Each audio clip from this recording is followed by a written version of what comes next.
Section 3.5, Common Formulas. This section will help you evaluate formulas and solve formulas for one of its variables. Evaluate formulas. Real-world calculations often involve the same types of calculations over and over again. To simplify these calculations, formulas are used to make the job easier and more accurate. Let's take a look at a definition now. A formula is an equation that describes a reoccurring relationship between quantities. So when we have one of these reoccurring relationships and things that we want to calculate over and over again, we make this simple for us and we make a formula. So here's a list now of several formulas. And so here we got the formula itself, in this first one, distance equals rate times time, and it's used for travel calculations. Here's a formula for interest, simple interest, that is. Here's one for compound interest, the perimeter of a rectangle, area of a rectangle, area of a triangle, area of a circle, and circumference of a circle. So these kind of formulas and things, then shapes and interest and things like that, these come up often and all the time. So we make it real simple. We make these little short formulas that we can use to calculate. Let's take a look now at an example that will help you understand how to use a formula. So example 1, identify the unknown value in the perimeter formula. So here's our perimeter formula right here, and now this is perimeter of a rectangle, where P now is 240 feet and W is 40 feet. Well, P is the perimeter of this rectangle and W is the width of the rectangle. So let's draw a real quick picture just to get an understanding of what's going on. So we know in this rectangle here that the perimeter of this rectangle is 240 feet. And we know that the width is 40. So this is 40 and this is 40. So that's what we have going on here. Now we're going to try to solve for this length. All right, so we're going to start with our perimeter formula here. P equals 2L plus 2W. Plug in the given information. Well, we know that the perimeter is 240 feet, so I'm plugging that in for perimeter. We don't know the length, so I'm going to leave that as 2L, and then we do know this, that the width is 40 feet. And notice what I did there when I substituted for the width. Since I had a number next to this variable here, I want to make sure that I'm multiplying here 2 times whatever the width is. So the way to kind of take care of that, or the easiest way to take care of that when we substitute, is whenever we substitute for a variable, always put parentheses around the number that we're substituting. And then it tells us that this is going to be 2 times 40. All right, now that I've got this set up, I'm going to try to isolate and solve for L here. So let's see. First, I'm going to multiply 2 times 40 to simplify the equation. So that gives me 80.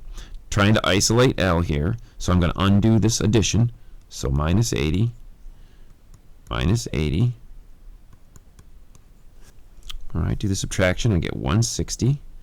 Divide both sides by 2. And I'll see that L is now equal to 80. And since we're working in feet here, I want to say then that's 80 feet. Go ahead now and pause your video player and answer practice 2. When you're done, hit play to see how you did. All right, practice question 2. Identify the unknown value in the area formula. And this is for a triangle. Area equals 1/2 base times height, where area equals 120 meters squared and the height is 30. So let's see, we'll start with this formula. Area equals 1/2 base times height. Now I'm going to plug in the information. I know that the area is 120 meters squared, so I'll put 120 in for A. Then 1/2 B, and now H is 30. So again, I'm going to put parentheses in there, times 30. Okay, so let's see. Left side is simplified the best it can be, so that's going to stay 120. Right side, I can multiply the 1/2 times the 30. Remember, the order in which I multiply won't change anything. So I can multiply the 1/2 times the 30 first, and that's going to make this problem a lot easier to do. So 1/2 times 30, well, that's just going to be half of 30. So that's going to give me 15, and then I'll have 15b. Now you can easily see that to isolate b, we're going to divide both sides by 15. So then our base of this triangle is going to be 120 divided by 15. That gives us 8. And now I want to put some units on there. Let's see, we were talking about meters, so that will be 8 meters. Let's take a look now at example 3. Here we're going to be working with a compound interest formula. Identify the unknown value in the compound interest formula. where P is 2,300, R, which is our rate, is 6%, and N is compounded monthly, which means 12 times per year, and our time is going to be 8 years. So find the value of the unknown and round our answer to the nearest cent. All right, there's a lot of information going on here. So let's start by writing out the formula. A, the amount, is P, the principal, times 1 plus the rate over the number of times compounded, that's what N is, and then the number of times compounded times T, all raised to that power. Now let's plug in the information we have. We don't know the amount, that's not given, but we do know the principal is 2,300. So I'm going to write the amount equals 2,300 times 1 plus. Now the rate, I think we have that, that's 6%. Now, I don't want to write 6% into my formula. Anytime I do calculations with a percent, I have to write that as a decimal. So here's what I'm thinking. I'm going to come off to the side here. 6% is actually, what we do is we move the decimal 2 places to turn that into a decimal. So we start out here with the number 6, and we're going to move that decimal then 2 places to the left to turn that into a decimal number. So that would be 0.06 when I write that in the formula. So let's see. 0.06 in the formula. N is the number of times compounded, and that tells us it's compounded monthly, which means 12 times a year. So I'm going to put the 12 underneath there. Up here, N again, that's the same 12. And I'm going to multiply that times this T. And T is the number of years here, and so we see that T is 8 years. Okay. Now, when I do calculations like this in interest, I want to make sure that I'm not rounding any of these numbers till I get to my final answer. So the way that I do that is, first thing I do is I figure out what this exponent is going to be up here. So let's see, 2,300, 1 plus, just writing this stuff down now. So the first thing I'm going to do is I'm going to take 12 times 8. That's going to give me 96. Now I want to get this down to a nice final answer in here too, so that I can raise it to the 96 power. So I need to do this 0.06 divided by 12 and then add 1 to it. So let's see, 0.06 divided by 12 is going to give me 0.005, and I'm going to add that to 1. So that is going to give me now 2,300 times 1.005 to the 96th power. So I want to get it right to here, and now I can do the calculations without doing any rounding at all. So I'm going to follow the order of operations. So first thing I'm going to do is I'm going to take 1.005 to the 96th power, get that answer, leave that answer in my calculator, hit the multiplication button, and then multiply it times 2,300. So I'm putting in 1.005, and I'm going to raise that to the 96th power. Now on your calculator, to raise it to a power, you're going to see two things. You're either going to see this. You're going to have on your calculator an X to the Y button or a hat button. If we use the X to the Y button, what we're going to do is we're going to enter in 1.005, hit the X to the Y button, and then hit, so we'd hit X to the Y, next, and then from there we'd hit the 96th power. That would take it to the 96th power. If we had the caret, we would go like this, 1.005, hit the caret, oop, not A, hit the caret, and then hit to the 96th power. So that's how you're going to raise this thing to the 96th power. And so we should get a long decimal number here if you do this correctly. It should be 1.6141427, and it continues on forever. I don't want to round that. I want to leave it just like it is, and then I want to multiply that times 2,300. When I multiply that times 2,300, here's the answer that I get. 3712.5282, and that decimal is going on forever here at the end, but we don't need that because notice it says up here to round to the nearest cent, and I can do that. So here's the nearest cent, and that 8 is going to tell me to round that 2 up 1. So my amount here, and I want to put a dollar sign on this because this is money, is $3,702.53. Go ahead now and pause your video player and answer practice question 4. When you're done, hit play to see how you did. Okay, so same type of problem here. We're working with a compound interest formula. So first thing we want to do is plug in our values here. Let's see, we've got a p, a rate, the number of times compounded, and the years. So what we're going to be looking for here again is the amount that's in this account after 5 years.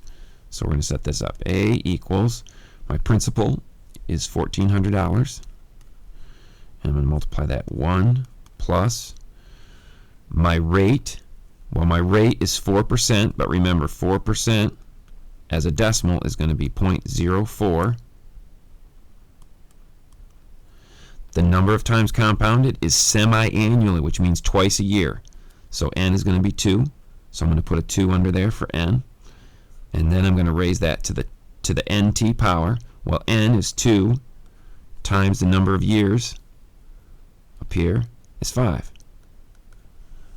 So first thing I'm going to do is multiply 2 times 5, which will give me 10. And I'm going to do this division to see what that's going to give me as well. So let's see, A equals 1,400. 1 plus, let's see, 0.04 divided by 2 is going to give me 0.02, and I'm going to raise that to the 10th power. Now I want to add those together, the 1 and the 0.02 together. So it'll be 1.02 to the 10th power. Now I'm ready to use my calculator. So I want to take 1.02 to the 10th power, leave that answer in my calculator, hit the multiplication button, times 1,400. So let's see, 1.02, and I have the x to the y button, so now I would hit x to the y to the 10th. If you had a caret button, you'd hit the caret there. Hit equals. So now I've got this long number, 1.2189, that continues on forever. I'm going to take that times then 1,400. And again, I'm not rounding any of these numbers till right now. So my amount now, put a $sign on there, it's going to be 1,706. And I want to round this to the nearest cent. And so that's going to be 59 cents. Okay, go ahead and pause your video player now again and do practice problem 5. Again, we're working with this compound interest formula. This is kind of tricky, so we're going to look at it a couple times. All right, problem 5. So we know the amount this time, so I'm going to put that in there. So here's my formula. 1 plus r over n to the nt. So I know the amount. That's going in this side, 12,818.86 cents. Coming over here, looks like my principal is unknown. I know how many times it's compounded, and I know the years, and I know the rate. So this time I'm going to be looking for the principal. So let's see, 1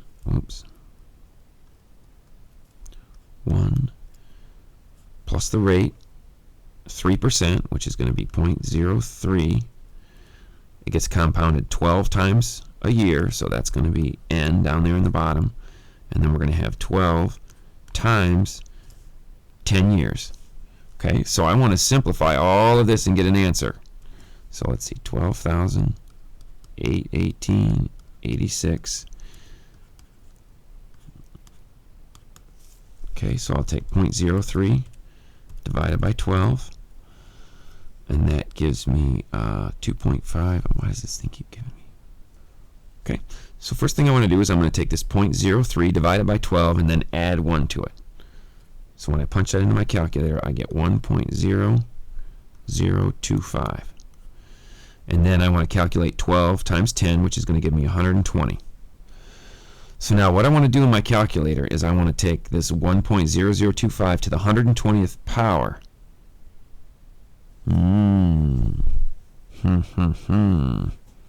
Okay, so now we got to be a little careful here about how we do this, because we want to do this division without rounding. So let's see. What I'm going to do, so here we stand, and we want to get p by itself, which means we want to divide this away. So I want to divide all of this stuff away, but I want to make sure when I divide, I'm not rounding here. So what I'm going to do is I'm going to divide both sides by this, 1.0025 to the 120th power. I'm going to divide both sides by that. Now, I just want to be careful about this so that I don't round as I'm getting this calculation. So let's come over here to finish this problem. So let's see. P is going to equal this 12,000 12,818.86 divided by 1.0025 to the 120th power. So here's the way I'm going to do that on my calculator. First thing I'm going to do is I'm going to enter in this 12,818.86. And so on my calculator, I want to do 12,818.86. And now I'm going to do divided by. And now what I want to do is I want to make sure I'm using parentheses here. So if you have a scientific calculator, you can put this in parentheses. So when I hit the divided by symbol, then I'm going to go ahead and hit my brackets or my parentheses on my calculator. And then I'm going to put all of this stuff inside those parentheses. So I'm going to hit a left parentheses and I'm going to put 1.0025 and then raise that to the 120th power. And then I'm going to close off my parentheses. And that's going to do that calculation for me. And when I do that, I should get 1.34935, and the decimal continues on. And now I'm going to hit equals, and it's going to perform that division for me. And when it performs that division for me, I'm going to get a dollar sign here. I'm going to get 9,500.0001. So really, it's just 9,500 when I get my final rounded answer here. Okay, now go ahead and pause your video player and let's take a look at practice question 6. When you're done, hit play to see how you did.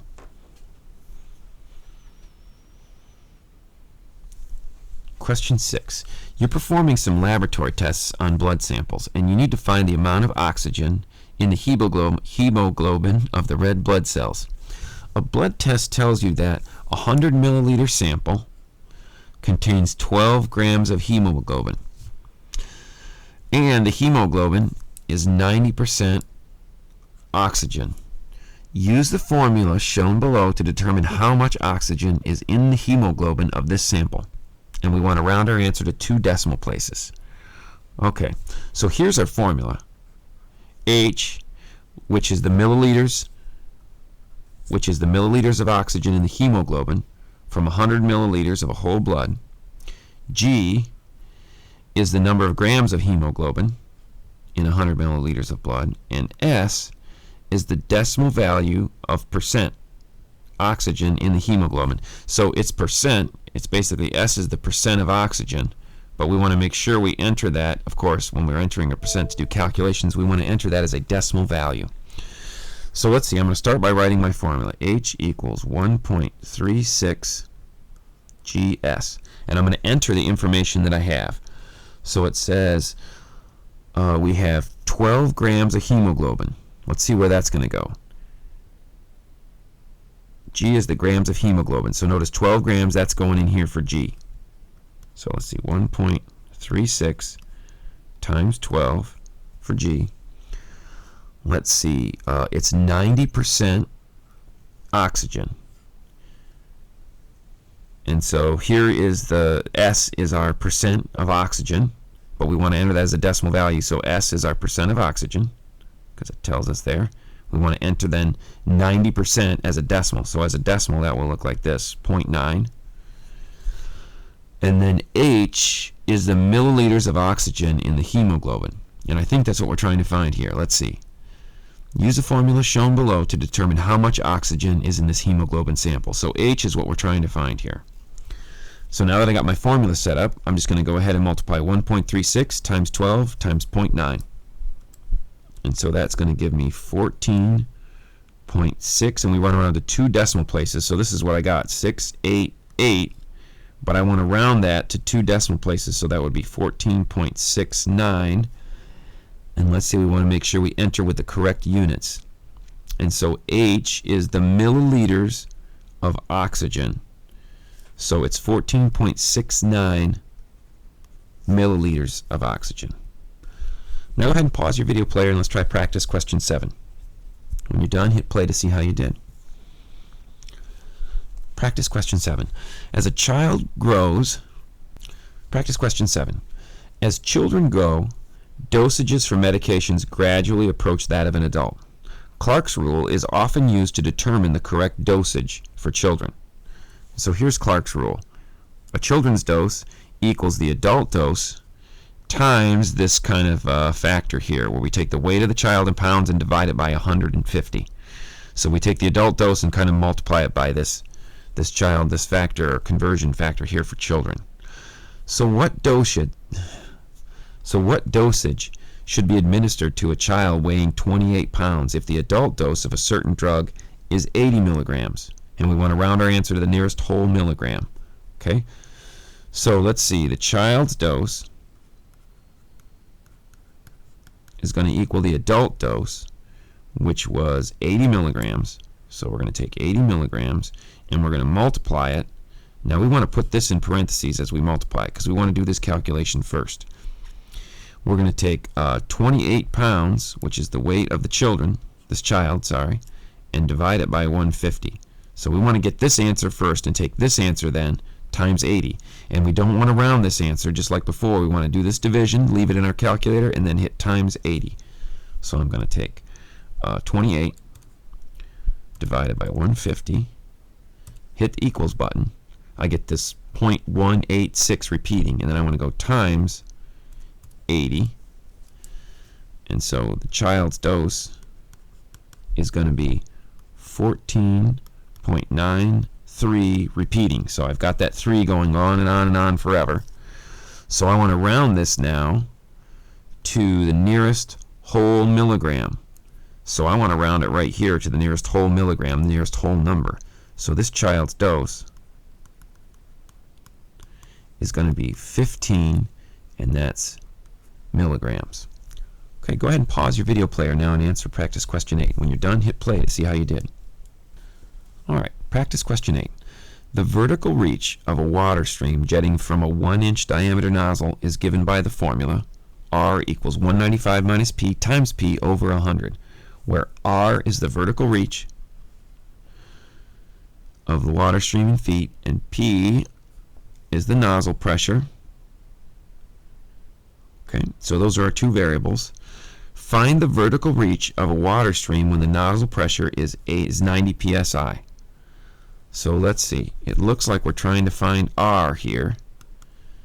And so we have 195 minus P, which is 90 psi, times P, which is 90 psi again, divided by 100. All right. So let's see. What I want to do is I want to first get an answer up here in the numerator and then divide it by 100. So to get an answer in the numerator, I'm following the order of operations. So I would do subtraction first, then times 90.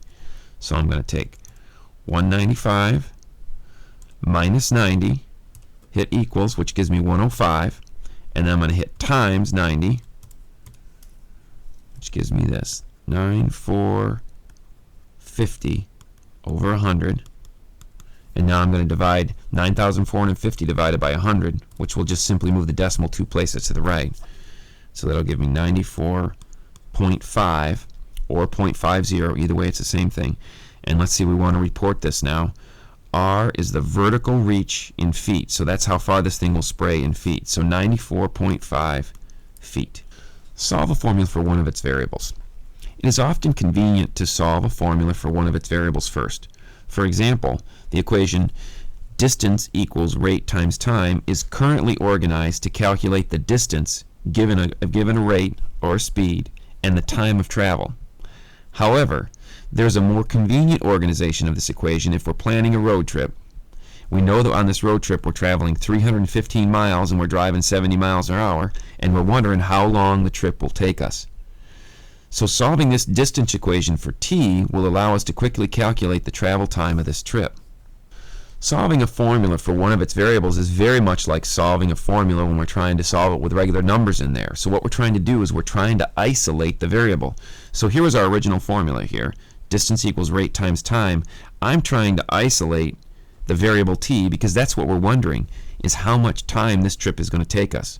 So to isolate t, all I'm going to do is divide that r out. And so you can see here, I'm just dividing both sides by r. And then after I divide both sides by r, on the right side, my r is going to divide out, leaving me with just t. And on the left side, I have d divided by r. So now I've solved this equation for t. So once the formula is solved for t, it's easy to see that we take the distance, 315 miles, divide by the rate, 70 miles per hour, to get the time traveled.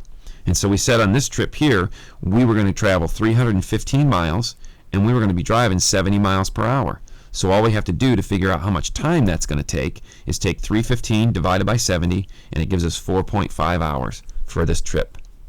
To solve an equation for a specific variable, we isolate the variable by following the same steps that we used before when we were solving an equation. So here is our 4 steps for solving an equation. We're going to use exactly the same thing here. Let's take a look now at an example that will help you understand how to do this. So example 9, solve this formula for d. So this is a formula for the circumference of a circle. It says the circumference of a circle equals pi times the diameter. We want to solve this formula for d, meaning we want to get d all by itself. So the thing that's keeping d from being all by itself is this multiplication of pi. So to undo the multiplication of pi, I'm going to divide both sides by pi. On the right side, you can see the pi's are going to divide out and leave me with just d. On the left side, I'm going to have the circumference divided by pi. And that's all I have to do. I have now solved that formula for d. Go ahead and pause your video player now and answer practice question 10. When you're done, hit play to see how you did. Alright, practice question 10. We're solving this formula for a. So to get a all by itself, I want to get rid of or undo this division by 740. So to undo the division by 740, I'm going to multiply both sides by 740. On the right side, I'm going to write that as a fraction since I'm dealing with a fraction.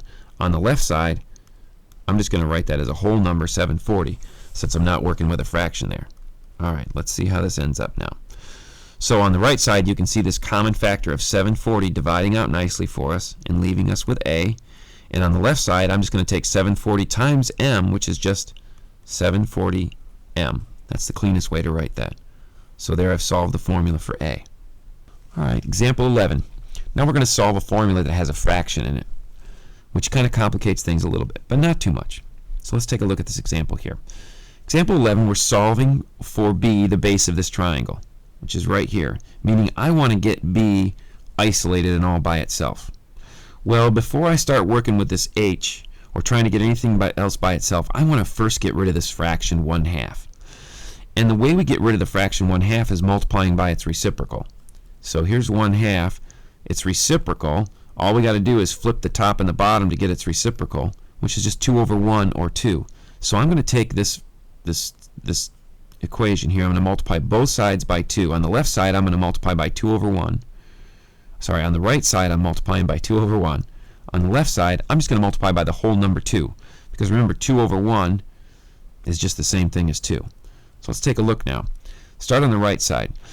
Now, the way that I multiply these things together, I have 1, 2, 3, 4 things multiplied together. The order in which I do that won't make a difference. So I'm going to write it like this. I'm going to take the 1/2 times the 2/1 first, and then later I'll multiply by the b and h. The reason I'm doing this is because this 1/2 times 2 is going to go away. So let's see, I'll write down what's left on the left side there. So you can see this common factor of 2 dividing out, leaving us with 1/1, which is just 1. So all I'm left with on the right side is b and h, and then 2a on the left.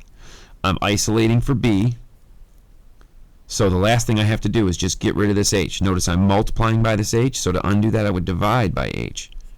Divide both sides by h. So on the right side I'm left with b, on the left side I have this 2a divided by h. So here I have isolated or solved this formula for b. Go ahead and pause your video player now and answer practice question 12.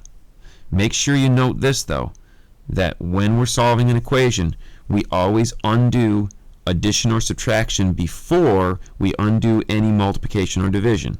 So make sure you're following that process. Alright, taking a look at 12 now. We're trying to isolate m, which means get this m all by itself. 2 things I need to get rid of.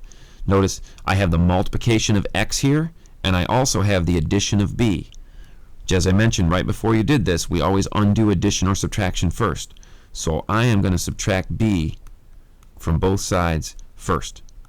So then I'll have mx left on the right side. On the left side I'll have this, y minus b. Now I have just one more thing to do. To isolate m, I need to get rid of this multiplication of x. To undo the multiplication of x, I'm going to divide both sides by x. Now on the left side, I don't want to divide part of this side by x. I want to divide the whole thing by x. So when I solve for m, it's going to look like this. Y minus b over x.